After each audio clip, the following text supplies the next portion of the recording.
हरि ओम श्री गुरुशरणम श्री गुरुचरण कमलेभ्यो नमः। नववधू के किन किन कार्यों पर नातेदार और आस पड़ोस की जो स्त्रियां होती हैं उनकी नज़र रहती है।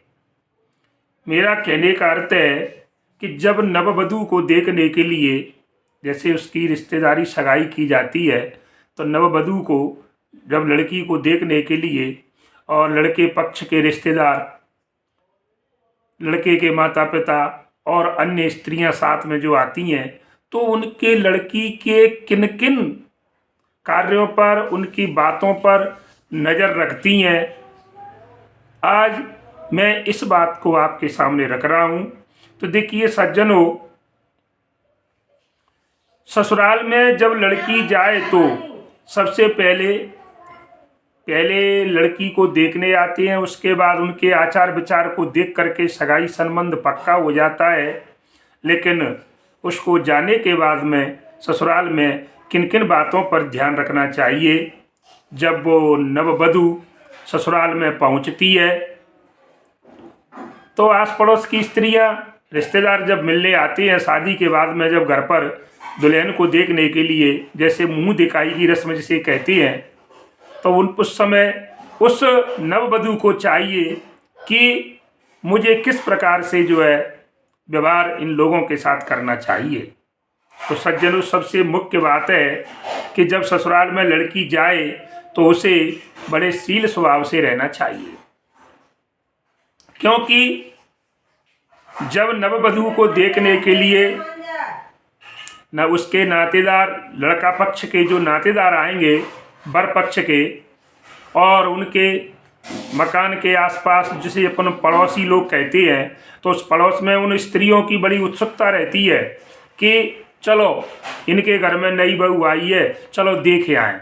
तो उस उनका देखने का मकसद नहीं है उनके रंग रूप को देखना नहीं है, केवल उनका व्यवहार देखना, उनकी चाल चलन देखने के लिए वे आती हैं कि किस प्रकार की भाषा का प्रयोग करती है। तो सज्जनों, जब वे आती हैं तो सबसे पहली दृष्टि उन स्त्रियों की इस बात पर रहती है कि वधू का बोलना किस प्रकार का है,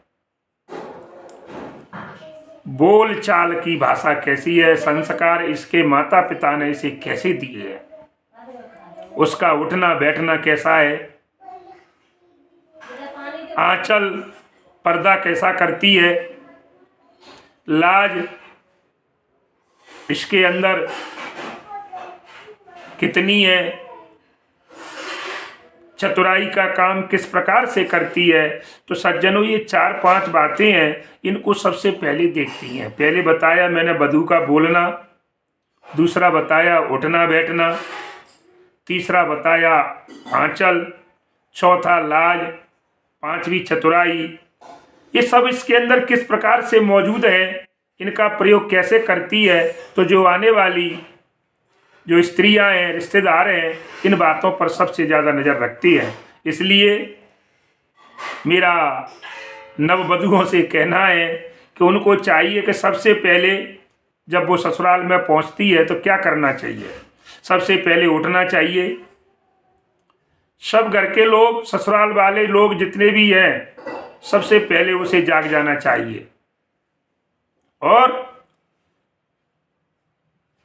सब लोग भोजन कर जाएं, उसके बाद उसे भोजन करना चाहिए। इससे उसका पता चलेगा कि ये संस्कार इसके माता पिता ने इसे अच्छे दिए हैं। और अपने पति की जो गुप्त बातें हैं उसको किसी के सामने प्रकट नहीं करनी। हमारे कोई भी रहस्य की बात है, किसी को मालूम नहीं है घर में, तो उस बात को किसी को नहीं बताना चाहिए, किसी से उस बात को साझा नहीं करना चाहिए। और सज्जनों, सबसे मुख्य बात, निर्वस्त्र होकर के कभी भी स्नान नहीं करना चाहिए। और जब वो सबसे पहले छोटे छोटे काम करने लगे, तब जा कर के बड़े बड़े कार्यों में हाथ बटाना चाहिए। पहले डायरेक्ट बड़े कार्यों में हाथ न डालें, क्योंकि काम अगर बिगड़ जाएगा तो फिर सबके ताने सुनने पड़ेंगे और छोटा काम बिगड़ेगा तो कोई कुछ नहीं कहेगा। इसलिए सबसे पहले छोटे छोटे काम करें, फिर धीरे धीरे बड़े कामों में हाथ डालना चाहिए। और सभी परिवार में सभी लोगों के साथ हिल मिल करके सचेत रह करके कि हमसे कोई गलती न हो जाए, इस प्रकार से जो है व्यवहार करना चाहिए। भाई बहन भावज संग प्रीति, भाई बहन भावज संग प्रीति, सहित स्नेह करौ ये रीति। जो उसके पति के भाई हैं, उनकी बहनें हैं, माने उसकी ननद, उसकी भाभी जो बड़ी हैं, इनके साथ में बड़े प्रेम का व्यवहार करना चाहिए। सज्जनों, सबके साथ बड़े प्रेम के साथ जो है, और अगर यदि वो घर में बैर भाव रखेगी तो लिख रहे हैं कि बैर भाव जो घर में राखत, ताको उत्तम को न भावत बासत। अगर वो घर में बैर विरोध रखती है, अपना पराया करती है, तो उसको कोई अच्छे घर की बच्ची नहीं कहेगा, उसके माता पिता पर आँच आएगी। सज्जनों, इसलिए ऐसी स्त्री को हमेशा सहनशील होनी चाहिए। नववधू को सहनशील निज करौ स्वभावा, अपने स्वभाव में उसे सहनशीलता लानी चाहिए। और क्योंकि पति गृह सासु ससुर हो राजी, जिससे पति के घर पे उसके सास हैं, ससुर हैं, जेठ हैं, जिठानी है, ये सब जो है उनके कार्य से प्रसन्न हो और उसमें राजी हो जाए। इस प्रकार से जो है और उसे करना चाहिए। जैसा उसके माता पिता, सास ससुर, माता पिता में ही जैसे अपने माता पिता का आदर सम्मान करती थी, उसी प्रकार सास ससुर को सम्मान दे और सब प्रकार से सबकी सेवा करे। क्योंकि सेवा विधि मर्याद समेता और नारी धर्म कै बुद्धि निकेता, ये नारी के धर्म है सेवा करना। अपना देवर, देवरानी, जेठानी, इन सबका हमें जो है अति आदर कर। जेठ जेठानी, देखिए जेठ जेठानी क्या है, माता पिता के समान है। सास ससुर के बालक सम देखो देवरानी, देवर और देवरानी को अपने एक बालक की तरह, छोटे की तरह, और उसको देखकर उसके साथ व्यवहार जो है ताको करना चाहिए। इस प्रकार से और जो ननद है सज्जनों, तो उस नववधू का धर्म है कि बहन समान ननद को जानी, अपनी बहन के समान ननद को भी समझिए। क्योंकि पति की बहन है, छोटी है, तो एक मेरी जैसे मेरी छोटी बहन है उसके समान उसको जानेगी और सब प्रकार से अपने पति की सेवा करेगी। सज्जनों, वो जाकर के इस प्रकार से अगर व्यवहार करेगी ना, तो उसको संसार में किसी प्रकार की और कभी भी किसी प्रकार की कोई कमी नहीं आएगी। तो सज्जनों, मैंने जो है एक साधारण रूप से और छोटी छोटी जो बातें हैं, जो नववधू को अपनी ससुराल में जाकर के, और हमें इन छोटी छोटी बातों से ही घर में विघटन शुरू हो जाता है, छोटी बातों को। लेकिन अगर सहनशीलता अगर धारण कर ले, कोई नववधू घर में जाकर के सहनशीलता धारण कर ले, तो उस घर का विघटन होने से बच जाएगा। सज्जनों, इस प्रकार से जो है, और जिस घर में लोग इकट्ठे रहते हैं वो घर स्वर्ग के समान है।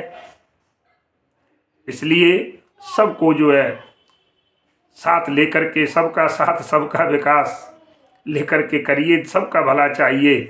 और इस प्रकार से सज्जनों, जो भी सज्जन आज हमारे इस चैनल से जुड़े हैं, और यदि नहीं जुड़े हैं तो अन्य दूसरे के माध्यम से, हमारा चैनल है गिरिराज मुदगल, इस चैनल को सब्सक्राइब करें।